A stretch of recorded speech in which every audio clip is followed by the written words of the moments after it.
Hey, salut à tous, bienvenue sur la review de l'épisode 455 Naruto Shippuden. Un super épisode, voilà, qui est pourtant un hors-série, mais c'est ce qu'on attend d'un hors-série Naruto Shippuden. Voilà ce qu'on attend d'un hors-série, des épisodes comme ça qui sont intéressants, qui nous apprennent des choses qu'on ne sait pas, qui nous développent d'autres choses qu'on sait déjà avec plus d'informations. Voilà ce qu'on attend d'un hors-série, et non pas des missions inventées ou des ninjas, enfin bref, de la merde. Là c'est ce qu'on attend, voilà, des hors-séries, et là on est en plein dedans, voilà, très satisfait de cet épisode. Pour ma part je pense que tout le monde va le kiffer. Alors on est parti pour la review, ça commence avec le sacrifice de Shisui, comme vous le savez, Itachi qui développe donc son Mangekyou Sharingan.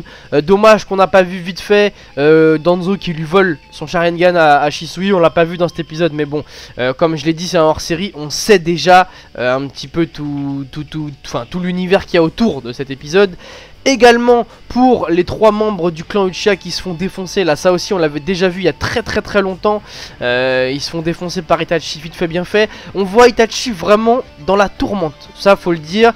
Itachi il a vraiment pas eu une vie simple, ça aussi on savait, tu me diras, mais il est vraiment entre deux, si ce n'est entre trois chaises, à savoir le clan, le Uchiha bien évidemment, Konoha, et en même temps l'espèce d'embout à moitié Danzo. Voilà, il est vraiment parce que pour moi Danzo c'est pas Konoha, voilà, Danzo c'est autre chose que Konoha, c'est encore un truc parallèle. Donc il est assis sur trois chaises, les Uchiha, Konoha, et avec en train de magouiller avec Danzo. Donc bon, il est vraiment dans la tourmente. Itachi, on voit à quel point ouais, il est sur des braises, hein. Il sait jamais vraiment qui espionner. Même à la fin il le dit, hein, qu'il sait toujours pas vraiment. Enfin bon, c'est compliqué pour Itachi. On voit aussi cette petite fille qui kiffe bien là, voilà. La petite fille, je sais plus comment elle s'appelle par contre. On la voit et on apprend vite fait dans l'espèce de livre. Ça m'a un petit peu retenu parce que je l'aimais bien cette fille. Et je me suis dit peut-être qu'on pourrait la voir dans un jeu Naruto, un de ces quatre, ça serait intéressant. Et c'est apparemment une professionnelle du taijutsu. Voilà, la petite fille, donc ça c'est plutôt intéressant à noter. Peut-être qu'on aura une Lee, voilà, une Lee mais en version Uchiha, ça peut être sympa, surtout que les Uchiha sont pas connus spécialement pour le taijutsu. Donc bon, c'est un petit passage que j'ai retenu et qui m'a intéressé. On en apprend aussi énormément dans cet épisode sur le père de Itachi, lui qui est si discret et dont on ne savait rien du tout. Je crois même que avant ces hors-série, on ne l'avait jamais vu activer son simple Sharingan. On l'a toujours vu les yeux noirs. Dans le premier ou le deuxième épisode de ces hors-série sur Itachi, on l'a vu activer le Sharingan. Et là, on en sait encore plus sur lui, vraiment super intéressant. On voit qu'il organise donc une réunion, c'est bien sûr le chef du clan Uchiha, ça tout le monde le sait. Il organise une réunion à laquelle il convie Itachi, Itachi qui lui est pas mal occupé avec l'embout et qui a un petit peu le seum quand même contre les Uchiha. J'ai l'impression, on le voit, hein, enfin on le sait depuis longtemps, que voilà, les Uchiha, lui il est pas à fond dedans, clairement il est pas du tout à fond dedans. Et donc il l'invite à une réunion, voilà, il lui dit qu'il sera pas là, mais son père lui met quand même un petit coup de pression en lui disant d'être là, voilà, lui disant d'être là, qu'il fallait pas qu'il oublie malgré tout ce qu'il faisait, que c'était un membre du clan Uchiha. Itachi donc vient à cette réunion, enfin à la fin de la réunion plutôt, et il parle un petit peu, voilà, de la tablette du Rikudu, ça aussi tout le monde la connaît. Et là on voit donc le père de Itachi qui lui montre qu'il a aussi un Mangekyou Sharingan. Voilà, alors ça on le savait absolument pas, c'est la première fois qu'on voit ce Mangekyou Sharingan. D'ailleurs personne ne l'a jamais vu, cette forme là, ce design là. Super intéressant franchement de savoir que son père est si puissant alors que on le sait pas, il est toujours calme, il reste toujours à parler vite fait et tout. Franchement on ne le sait pas, franchement on ne le savait pas. Donc il a le Mangekyou Sharingan comme son fils, voilà, les deux je crois que c'est les seuls à l'avoir dans tout le clan. Et il lui demande clairement, voilà, de choisir un camp. Voilà, clairement il lui demande de choisir un camp puisque les Uchiha vont se soulever contre Konoha, ça c'est le projet. Et malheureusement, malheureusement on voit que Itachi a préféré donc avertir Konoha de tout ça et donc déjouer les plans de son propre père. Voilà. Je pense que Itachi est fier d'être un membre du clan Uchiha, mais qu'en même temps, bah écoutez, il est il les aime pas hein, les Uchiha en même temps, c'est bizarre hein. C'est vraiment deux facettes de lui. Je sais que ça le saoule, vraiment ça le saoule les Uchiha, il se la raconte, il croit qu'ils ont un destin, tout ça. Lui vraiment, lui il est pas du tout là-dedans, il est pas du tout dans ces trucs là. Mais bon, je pense que dans le fond il est quand même fier d'être un Uchiha, puisque c'est quand même parce que c'est un Uchiha qu'il a ce niveau là. Et donc après avoir balancé le plan, évidemment nul autre que Danzo lui propose donc une solution, à savoir de détruire, enfin en tout cas d'assassiner tous les membres du clan Uchiha. Donc c'est ce que malheureusement Itachi va faire, j'ai envie de dire. Il va trouver donc de l'aide auprès de... Alors on va l'appeler, on va pas l'appeler homme masqué, on va l'appeler de Obito, voilà, ou Toby, voilà, on va l'appeler Toby. Donc voilà, il va trouver l'aide de Toby, donc ça aussi on le savait, on l'avait déjà vu hein, dans un hors-série. Et puis finalement c'est bien fait parce que dès le début, dans les Naruto Shippuden, même au combat Itachi versus Sasuke, il le dit Itachi, qu'il a eu l'aide de Uchiha Madara pour faire ça. Le seul truc c'est qu'Itachi aussi a finalement été un peu le dindon de la farce, puisque Itachi, je pense, n'a jamais su qui était vraiment Toby. Et je pense qu'il a pensé du début jusqu'à sa mort, il a pensé que c'était Uchiha Madara, alors qu'en fait c'était bien évidemment Obito. Donc je pense qu'il ne l'a jamais su. Mais bon, il y a un espèce de flou autour de ça hein. Obito, Madara, c'est un peu les mêmes. Obito lui-même, on sait même pas si... Le Obito qu'on connaît après, en tout cas qu'il soit jeune, c'est même plus vraiment un Obito, donc c'est spécial. Mais en tout cas je pense qu'il a jamais su vraiment qui était derrière le masque, Itachi. Et donc ils s'en vont massacrer tout le clan Uchiha, voilà, Itachi qui fait un massacre, Toby pareil. Et je me suis demandé justement qui allait s'occuper, j'étais vraiment impatient de voir qui va s'occuper de la petite meuf justement d'Itachi. Parce que elle, honnêtement, c'était pas sa meuf. Mais je pense que si le clan Uchiha n'avait pas été dissous, ça serait devenu sa meuf, je pense. Donc on va l'appeler sa petite meuf. Voilà, je me suis demandé qui est-ce qui va s'occuper de ça. Me dis pas que ça va être Itachi, franchement. En plus de ses parents et tout, c'est un truc de ouf. Et finalement, on voit que c'est Toby, justement, qui s'en occupe. Donc on voit pas vraiment la scène, à part qu'il l'enchaîne avec ses chaînes justement. On voit pas vraiment la scène complète de son meurtre, mais tant mieux, parce que franchement c'était un peu triste de voir la petite meuf, voilà, se faire tuer par Toby.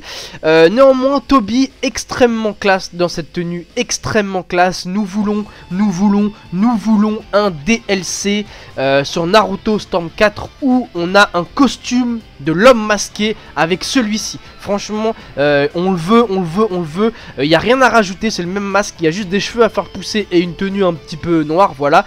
Franchement, on le veut, ce DLC, en tout cas je le veux. Il est très classe dans cet accoutrement là avec ses longs cheveux. Je le trouve vraiment charismatique. Vous avez vu quand elle lui envoie les kunai et que ça passe à travers, il la regarde, il a une classe naturelle. Toby, quand il parle, on dirait que quand il parle aux gens, il parle calmement. Tout le monde est un microbe à côté de lui. Il la regarde, il dit oh, genre vraiment j'adore le perso. Franchement il est vraiment charismatique de fou, Toby, comme ça. Et j'espère vraiment qu'on va avoir un costume pour l'homme masqué avec cette tenue là, ce serait vraiment super.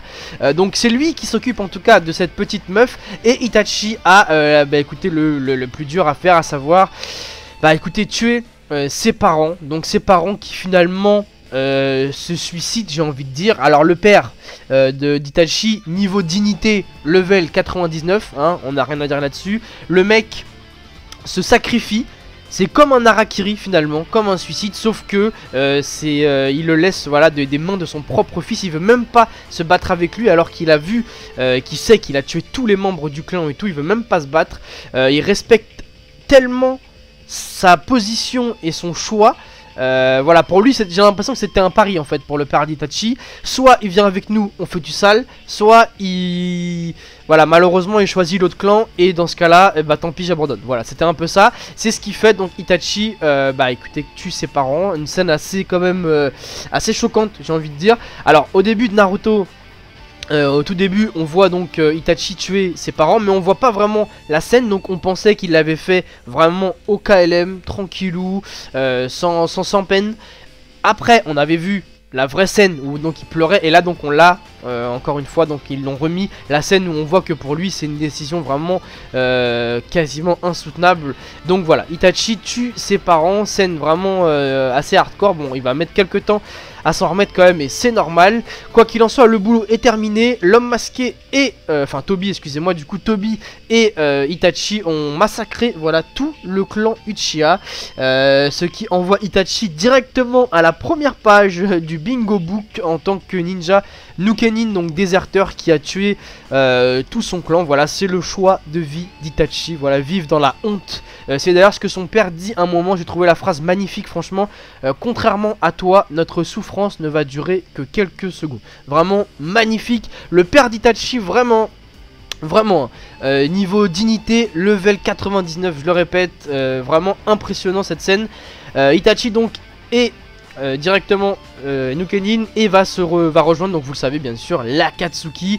Tobi donc a changé de coupe de cheveux et a changé de masque pour l'occasion, et on le voit donc amener Itachi à Pain. Alors ce qu'on savait pas, ça aussi, c'était que finalement Itachi savait depuis le début que Tobi n'était pas le mongol qui prétendait être, et que c'était donc entre guillemets Madara Uchiha. Ça on savait pas qu'Itachi le savait, on pensait qu'il y avait que Pain qui savait. Finalement Itachi aussi le savait depuis le début. Il rejoint donc l'Akatsuki où il retrouve son vieil ami Orochimaru qui est déjà là. Donc lui c'est pareil, dès qu'il y a un business sombre, le mec il est forcément là, Orochimaru, comme Danzo, sauf que Orochimaru je le trouve grave stylé par rapport à Danzo. Je le trouve beaucoup moins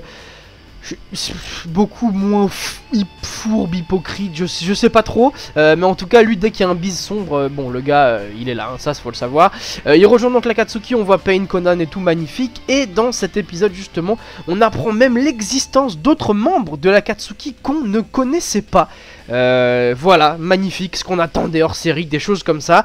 D'ailleurs son coéquipier à Itachi, son premier coéquipier, sera un ninja qu'on ne connaît pas, en tout cas qu'on n'a pas connu en tant que membre de l'Akatsuki, qui est lui aussi donc un épéiste, donc ça va pas finalement changer des masses. Vous avez remarqué qu'il tient donc l'épée de Zabuza bien évidemment, et que vu ses dents, il vient de Kiri lui aussi, voilà. Donc bon, c'est son premier coéquipier, ça on le savait pas. Et dans la preview, alors là, écoutez, du lourd. On voit le coupage de main de Orochimaru, ça vous allez le voir la semaine prochaine. On voit aussi un petit peu en action justement le premier coéquipier d'Itachi, qui ressemble vraiment beaucoup à Zabuza, hein. Hormis l'épée, il lui ressemble vraiment beaucoup, je trouve. On voit aussi dans cet épisode un espèce de combat contre un Jinchuriki, je ne sais pas qui c'est. Physiquement j'ai pas réussi à le découvrir, j'ai l'impression que ce serait Sambi, voilà, mais je suis vraiment pas sûr. En tout cas on verra ça la semaine prochaine, et on va voir aussi un remaniement au niveau des équipes de l'Akatsuki et l'arrivée de Kisame bien sûr, qui fera équipe avec notre ami Itachi. Voilà, en tout cas hors série super, c'est ça qu'on attend de hors série. On a appris plein de choses, on a vu des trucs de Masked Man, Tobi, on a vu des choses sur le père d'Itachi qu'on ne savait pas, on a vu des choses sur l'Akatsuki qu'on ne savait pas.